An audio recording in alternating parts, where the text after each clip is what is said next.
c'est la tête de Fabio Pinca.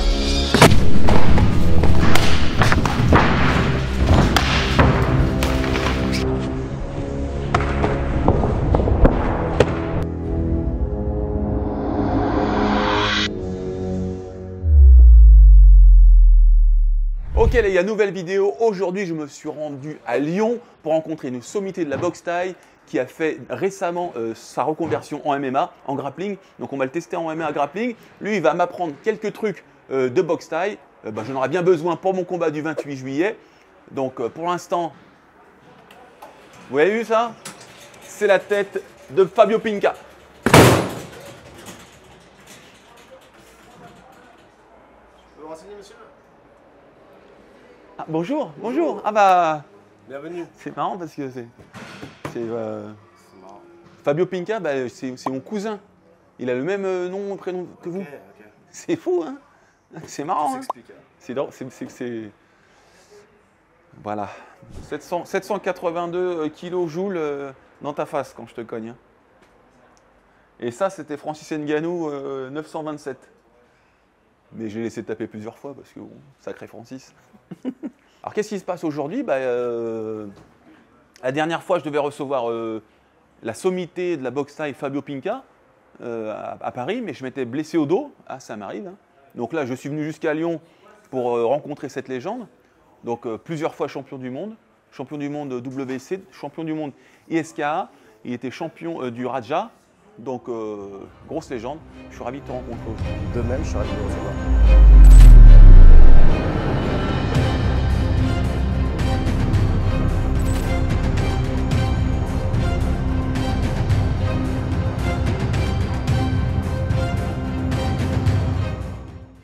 Il a plus de 120 combats, plus de 100 victoires.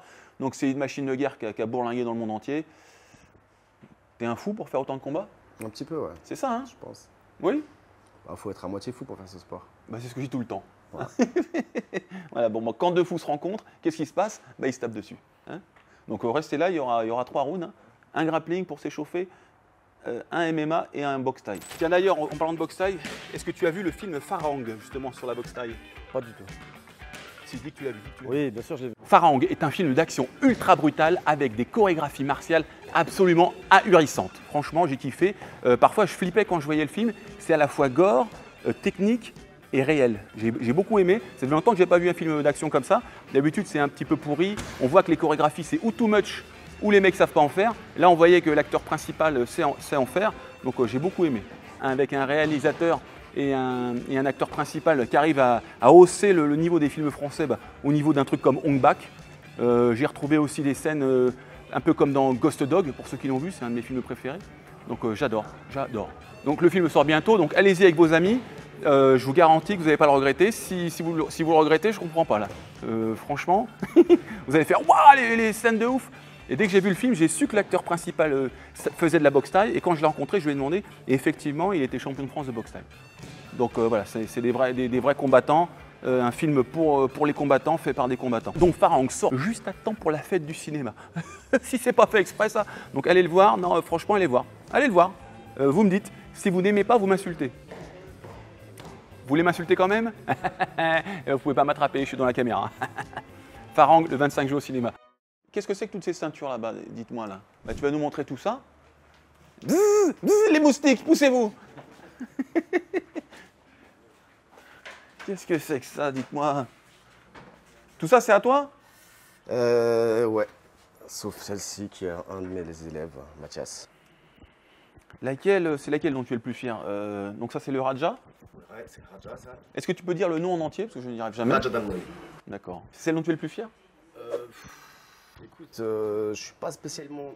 Il n'y a pas une dont je suis le plus fier, mais plus je suis fier de l'ensemble de ma carrière. Plutôt que des titres que j'ai gagnés. On va dire que les titres, c'est plus une consécration de l'ensemble de ma carrière. Je n'ai pas un titre en particulier qui me tient à cœur. J'ai des super souvenirs avec chacune de ces ceintures. Aujourd'hui, les ceintures, ça veut tout et rien dire. Il y a tellement de fédérations, il y a tellement de titres en jeu, il y a tellement de championnats du monde que le grand public, là, il a un petit peu du mal à s'y retrouver. Donc moi, je suis fier de tout ça, de ma carrière en général. Bon, en tout cas, tu as un nom qui résonne dans le patrimoine français des arts martiaux.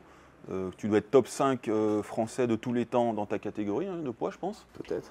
C'est pas mal, non, quand même? C'est cool. T'es plus, au moins? Non, je sais pas, je ne me situe pas en tant que top, mais je sais que j'ai affronté tous les tops de ma catégorie, ça, hein. de ma génération.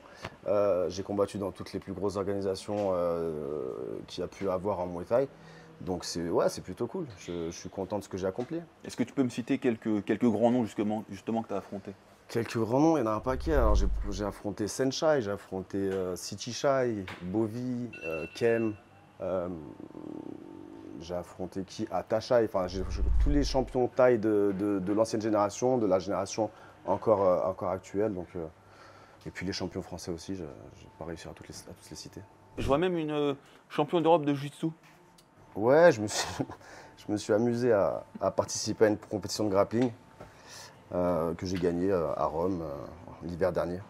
Bon, bah, tu vas pouvoir me montrer ça. Hein. Ouais. Donc là, je vois que tu as une grande cage Ouais, exactement. pour travailler le cage control. Ouais, donc pour travailler le MMA, la lutte, le grappling, ça se passe tout ici dans la cage et sur le tatami. Donc là, on a des vestiaires, on a un mur de légende. Ouais, je vois ça. Hein. Légende de boxe anglaise principalement. Tous les champions qui ont un petit peu marqué les esprits, notamment les miens quand j'étais plus jeune.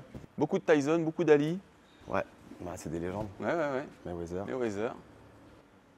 Toi, t'as jamais essayé l'anglaise? Non, jamais, non. Ça m'a jamais. Alors, j'aime beaucoup l'anglaise, mais j'ai jamais été tenté par la compétition en anglaise. Et donc là, on retrouve donc justement l'espace où on fait les cours de boxe anglaise et l'espace de prépa physique. D'accord. Très belle salle. Belle zone d'entraînement. Une salle à l'américaine, quoi, avec très haut de plafond, tout ce qu'il faut pour la préparation physique au poids de corps, avec les haltères. Tout ce qu'il faut pour s'amuser. C'est ici que je vais me faire casser la bouche en anglaise, en taille? J'espère que je ne vais pas me faire casser la bouche moi déjà, pour commencer. Ouais, tu rigoles quoi. Donc toi, les compétitions, pour l'instant, c'est un peu en stand-by? Ouais, c'est un peu en stand-by. Disons que je suis plus en fin de carrière. Donc aujourd'hui, si j'ai encore une échéance ou deux, ce sera juste pour le kiff. Mais voilà, j'ai plus de prétention de carrière dans une discipline ou une autre. Aujourd'hui, j'aime la compétition. Donc il m'arrive de faire de la compétition en grappling. J'en ai fait en MMA. C'était juste pour me lancer des défis. En fait, c'est pas forcément pour envisager quoi que ce soit. Aujourd'hui, j'ai 38 ans, j'ai plus 20 ans. À 20 ans, j'avais la dalle, j'avais envie de faire une carrière, j'avais envie d'être champion. Aujourd'hui, je veux juste me prouver à moi-même que je peux relever encore des défis, que je peux être chaque jour meilleur que la veille et sans vouloir le prouver à qui que ce soit. Bah, de toute façon, c'est ce que tu me disais, le grappling, c'est un peu comme un jeu, il y a moins d'enjeux justement qu'en boxe thaï ou en MMA, donc c'est un sport qu'on peut faire toute sa vie, j'imagine? Ouais, je pense qu'on peut le faire jusqu'à un âge avancé. Il n'y a pas d'opposition, si, il y a une opposition, mais il n'y a pas de coup, il n'y a pas d'impact, voilà, donc il n'y a pas les mêmes conséquences. Quand je fais une compétition de grappling, j'y vais en toute détente, sans forcément avoir une appréhension ou quoi que ce soit. D'accord, cool. d'accord. Bah justement, on va commencer avec le round de grappling. Déjà, si les gens veulent venir à Lyon pour s'entraîner avec toi, on le sait où d'ailleurs? Donc c'est à Ringside, à Dardilly, donc la commune de Dardilly, qui est à 10 minutes du centre-ville de Lyon. On est au 12 chemin des Gorges. Donc allez faire un tour les gars, très belle salle, très aérée, donc belle lumière. Donc c'est ici que je vais prendre des coups pour vous, je vais tester la salle. Et donc on va commencer avec le round de grappling, tu m'as dit, pour chauffer? Ouais, pour chauffer, c'est bien. Ouais. Qu'est-ce que t'en penses? D'habitude je fais l'inverse, je me chauffe avec la spécialité de l'invité et à la fin, comme ça je peux changer un petit peu les... Bah alors Cyril Gann, tu veux pas faire de MMA avec moi? Bah viens jouer au basket.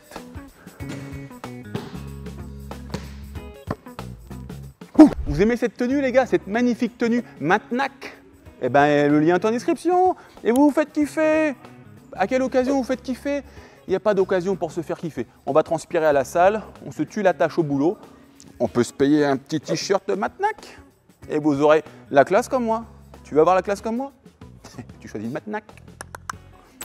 Absolument ébouriffant. Voilà, devant, derrière. On a envie de me croquer ou on n'a pas envie de me croquer? Dis-le que je suis beau, en commentaire. Hein, bah merci Matnac d'avoir sponsorisé cette vidéo. Hein. Allez, maintenant on se prépare pour le round de grappling avec Fabio Pinca. Ensuite MMA. Et on finira avec ses spécialités, la boxe thaï. Okay, donc si aujourd'hui j'apprends pas 2-3 trucs à mettre dans la bouche de mon adversaire le 28 juillet, je comprends plus rien. On y va? C'est parti. Allez go. Ah,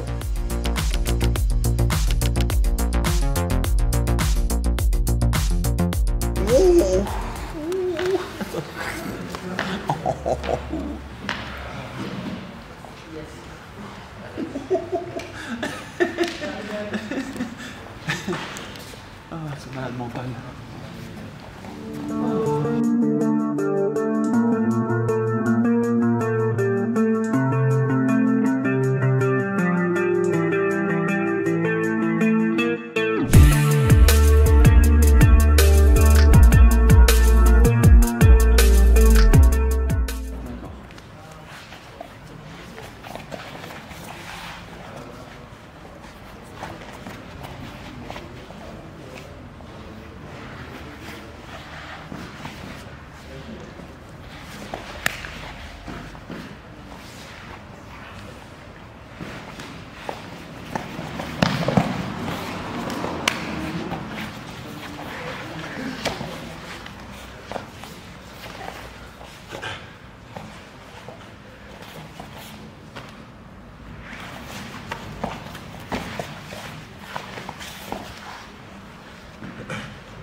Et franchement, c'est pas mal du tout. Je fais de mon mieux. Combien de temps que tu en fais? Je sais pas, j'en fais depuis quelques années, mais sans vraiment Sans être très régulier. très assidu. Et en fait, j'ai commencé tout de suite à tourner avec des amis à moi, sans forcément commencer par les bases. D'accord. Donc voilà, j'ai appris sur le tas comme ça. Franchement, c'est pas mal du tout. Hein. C'est tout à fait correct. Des petits problèmes au niveau justement de l'équilibre parfois, quand tu as à faire un lourd pour pas te faire renverser. Et puis, non, il est bien, hein. Il met bien les appuis où il faut. Mais c'est très bien. Hein. Ouais, t'es solide. Oui. Après, je suis un gros cochon, donc Voilà. c'est pas évident non plus. T'es un gros coach, je voulais pas le dire. Pour renverser un lourd comme moi, ça va être compliqué. Donc plutôt que de renverser, vaut mieux tourner autour. Moi, c'est ce que j'essaie de faire, des renversements, des sweeps. Mais lui, ce qu'il faut faire, c'est surtout le bras sous l'aisselle. Mais il l'a fait, non? Il a des défenses tout à fait correctes. Le vrai truc chiant, tiens bien à voir, frérot. Ce qu'il faut surtout que Fabio évite, quand je suis là, c'est que je remette un pied ici en ascenseur. Donc au début, il a il l'a compris, mais après, j'ai quand même travaillé pour le faire. Tu savais qu'il fallait pas que ça arrive. C'est-à-dire? Que je mette mon pied ici. Fais une langouste. De ce côté? Ouais, par exemple, vas-y. Et ensuite, tu viens mettre le pied ici. Tu vois, quand un mec est puissant et grand, là, après, regarde, attends, bras-tête. Voilà, là, tu vas me tracter et tu vas me lever ensuite. Lève. Hop là, voilà. Ok. D'accord. Et Il faut que j'arrive à repasser un pied à l'intérieur d'un crochet. ouais. C'est ça que tu dois éviter surtout. Et de toute façon, au début, j'ai commencé en dessous, donc c'était à toi de pousser mes genoux, mais bon, Passer la garde. pas mal. Tu veux en refaire un ou pas?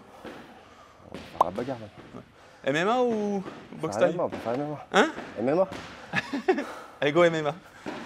C'est ce qu'il m'a dit, je lui dis on en refait un, il me dit non, on fait la bagarre maintenant. Genre le grappling, c'est pas de la bagarre. C'est genre non mais maintenant on fait un sport de combat. Ah, les grappleurs ils vont pas être contents. Hein. Ils vont te siffler.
Bon Fabio, le poids dur. Hein. C'était dur, ouais. Sans la différence de poids. Ouais. Quand je suis à cheval, il avait fait une très bonne sortie. J'ai cru qu'il allait me donner le dos, mais comme un bon combattant, il s'est retourné, il a attendu que je mette le crochet et tu as récupéré la demi-garde. Ça c'était super. C'est difficile de boxer quand tu t'attends à l'amener au sol. Ouais, bah c'est plus la même boxe, c'est sûr. Le style mouette est vachement droit, alors vachement sur tes appuis. Là, faut être plus bas, faut se déplacer un petit peu plus. Ouais. C'est vraiment deux styles opposés, différents. Même là, j'ai pu le toucher une ou deux fois au visage. Alors, vous allez voir en boxe, en taille, ça risque pas d'être pareil. Parce que c'est des sports qui ont des physionomies totalement différentes. Mais à un moment, il m'a bien contré. Il est bien passé à cheval et puis le grand endpoint n'a plus. Donc il a frappé au corps. T'aimes bien taper au corps pour faire perdre de l'énergie à l'adversaire? Ouais, c'est ça. Puis comme on a l'entraînement, bah, au corps, on peut se permettre d'appuyer un petit peu plus sur la tête, on essaie de se préserver. Donc voilà. Et puis oui, ça va plus l'adversaire. On a trop tendance à oublier cette partie-là. Quand on veut faire des combats, on veut toujours arracher la tête. Le travail au corps est trop important. Le travail au corps, ça fait perdre de l'énergie, du souffle, puis ça focalise l'adversaire sur une autre partie à défendre peut-être? Ouais, exactement. Et puis ça permet justement après de surprendre en revenant au visage. Varier les zones de frappe, c'est très important. Comment t'as trouvé le round de MMA? C'était cool, j'aime bien moi, de toute façon j'aime bien avec c'est de la bagarre, j'aime bien. C'est cool, après forcément, bah voilà, on n'a pas le même niveau au sol, on n'a pas le même poids, mais ça n'empêche pas de s'amuser, de prendre du plaisir et d'apprendre. Tu peux nous remontrer la sortie de défense que tu voulais faire? C'est même plus ce que j'ai fait. C'est vrai? À quel moment? Quand j'étais à cheval? Ah, je voulais repasser en demi-garde, c'est ça? Ouais, c'est ça, hein. Ok. Tu peux nous la remontrer parce qu'elle était vraiment bien. Donc là, je suis pas bien, évidemment, je dois vite bouger. Je ne vais pas la laisser trop s'installer. On va mettre ses frappes bien. De côté, je vais aller projeter son pied avec le mien. Pousse sur le genou. Et tout de suite, vous voyez, tout de suite, il a le réflexe, le bras sous l'aisselle. Donc ça, c'est très important. Hein. C'est tout à fait correct. Il est petit, il y a un petit truc qui cloche. Ouais. Je te le montre. C'est que quand, vas-y. Donc ça, c'est très bien. Maintenant, ce que tu vas faire, regarde, c'est que tu vas tirer ton genou et de cette jambe, tu vas l'envoyer là-bas, l'autre. Celle-là, là, bon, tu vas faire un ciseau inverse. Voilà. Okay. Tu connaissais ça? Pas vraiment. Et là, ensuite, regarde, mets tes hanches vers le plafond. Oui, regarde, il se lève tout seul. Ouais. Tu n'as même pas besoin de le pousser. Et maintenant, tu mets ta main sur le genou et tu sors tes hanches. Voilà. Regarde, je te l'ai montré. Ah ouais.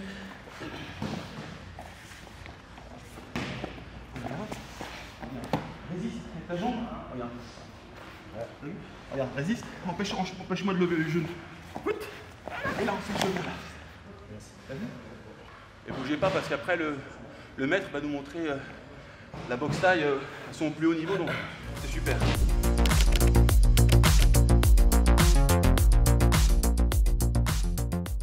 Bon les gars, maintenant le fin du fin, la boxe taille avec Fabio Pinca, une sommité dans la boxe taille française. Hein, il a remporté, je vous dis, plus de 100 combats.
Ok les gars, bah, fin du round de boxe taille. Vous avez vu qu'il envoie des très bons coups de pied. Ils sont puissants, ils sont précis. Et quand il envoie des points, t'aimes bien après les points rentrer en clinch? Ouais, bah oui. Et même malgré la différence de gabarit, vous avez vu qu'au corps à corps boxe taille, il est plus puissant que moi. Il balaye, il crée des rotations. De temps en temps, il y a des coups de coude qui voulaient partir. J'aime bien les coups de coude dans la sortie. J'ai vu, j'ai fait « Ouh, le coup de coude !» Non, mais je vais vraiment doucement pour le poser, histoire de s'habituer un petit peu quand même. Parce qu'à cette distance-là, ce qui est dangereux, c'est les sorties de corps à corps en coude. Dans le coin, là, tout à l'heure, on était là, c'est ça, hein? Je sais plus comment on était. Voilà, et là, avec celui-là, c'est ça. Bon. Ça, il l'a pas mis, il a été gentil, mais il aurait pu me le mettre. Et c'est cette puissance au corps à corps, alors que je sais que je pense que je suis plus fort. Comment tu mets tes segments pour me bloquer, en fait? En fait, en corps à corps, il faut déjà penser justement à faire attention au coude. D'accord? Donc, ce qui est intéressant en corps à corps, c'est de venir à l'intérieur. D'accord? De manière à contrôler ses bras. Comme un volant. Ouais, là je contrôle les bras. Là je suis serré, là je suis puissant avec mes bras. Si je suis comme ça, je suis pas très puissant. Là je suis bien puissant. Ok, je contrôle tes bras, tu peux pas m'enlever. Je peux pas te frapper, rien, c'est vrai. Là je peux sortir encore en coude. Là. Vas-y, refais, c'est bien ça. Là. En tirant d'abord, tu tires? Ouais, je peux tirer là. Boum. Ah, j'aime bien. Ok, autrement, si jamais je suis coincé dans cette position là, c'est pareil, je peux par-dessus. Pardon. J'ai pris. Refais ça. C'était bon ça. Par-dessus, pareil, j'appuie. Boum. Et les balayages? Quand tu as failli me balayer un moment? Tu es solide sur tes appuis, toi. Ouais, mais. Je vais essayer de me servir de ton poids du corps pour te balayer. Ouais. Pour te projeter, pardon. Vas-y. Ah oui. Doucement, refais-le doucement. Donc là, je suis ici. Pareil, position de mes bras, j'en ai un bras ici, j'ai un bras ici. Ça, c'est la projection basique. Après, je vais me rapprocher de toi et je vais me servir de mes hanches aussi. Vas-y, doucement. Ok, là, je vais faire juste ça. D'accord. Je tire sur la nuque, je monte de l'autre côté et je bloque avec mes hanches. Putain, j'y arriverai jamais ça. Si. Je peux essayer sur toi? Donc, 1, 2, Ouais. 3, Ouais. coup du hanche et je. Ouais, alors l'idéal, c'est même d'attendre que j'envoie un coup de genou. Ouais, bien sûr. D'accord, donc on travaille les genoux, t'envoies les genoux, t'attends que j'envoie et là, boum, voilà. Mais ça fait pas, j'y arrive. Vers le bas. Tirer la traction. Ouais, vers le bas. Vers le bas et là vers le haut. Voilà, c'est ça. Au moment où j'enlève, boum, voilà. Ah, c'est un coup à prendre. Hein. Ça, on me le fait souvent en sparring. Ça tendance à m'agacer. Mais très belle boxe. Comment tu m'as senti? Cool, bien, bien. Non, bien. Après, faut que je travaille la boxe. Hein. Encore à corps, t'es bien sur tes appuis, ça se voit que tu fais du MMA. Donc les mecs du MMA, ils savent rester bien stables sur leurs appuis. Puis après, la boxe, elle est bien. Ça va, c'est correct. C'est mes appuis, ils sont dégueulasses, un peu trop larges. Ouais, mais c'est un autre style. Ouais, c'est un autre style. Et on cherche l'efficacité en MMA. Ouais. En moi, on cherche plus la beauté du geste. Parce que toi, ça, des rounds comme ça, tu peux en faire 10 sans te fatiguer? Je peux en faire encore, ouais. Ouais. Ouais. Après, à vrai dire, ça fait très longtemps que j'ai pas fait de sparring. Parce que tu es très relâché. Mais oui, je suis relâché parce que je suis dans mon domaine. Toi, en grappling, tu aurais pu en faire 10, 15, c'est pareil. Ouais, c'est pour ça aussi que les guéguerres de style, c'est intéressant pour progresser, pour que chacun, on soit tiré vers le haut, mais c'est pas une fin en soi, parce que si chacun on va dans le domaine de l'autre, c'est sûr qu'on va le froisser. Un joueur d'échecs, il va froisser l'autre aux dames, et puis celui qui joue aux dames, il va froisser celui des échecs. Donc là, c'est une très belle rencontre avec M. Pinka. Donc, vous avez vu, crème de la crème au niveau de la boxe taille. Je vous dis, à son poids, il est dans le top 5 de tous les temps, je pense, en France. Donc, gros respect à lui. N'hésitez pas à venir à son club à Lyon, hein, c'est ça? Rappelle-nous l'adresse. 12 chemin des Gorges à Dardy, à 10 minutes de Lyon. On va vous mettre son Instagram aussi, si vous voulez le supporter.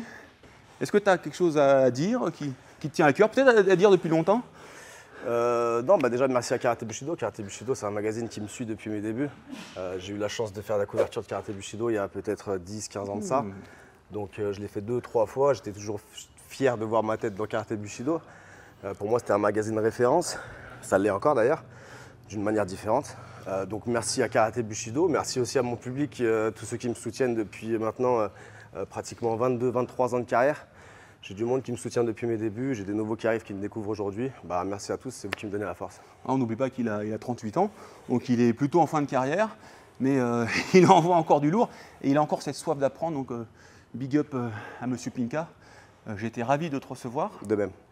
On s'abonne, on met un pouce bleu, on met un commentaire, dites-nous ce que vous en avez pensé. Et moi je vous retrouve très bientôt pour une prochaine vidéo.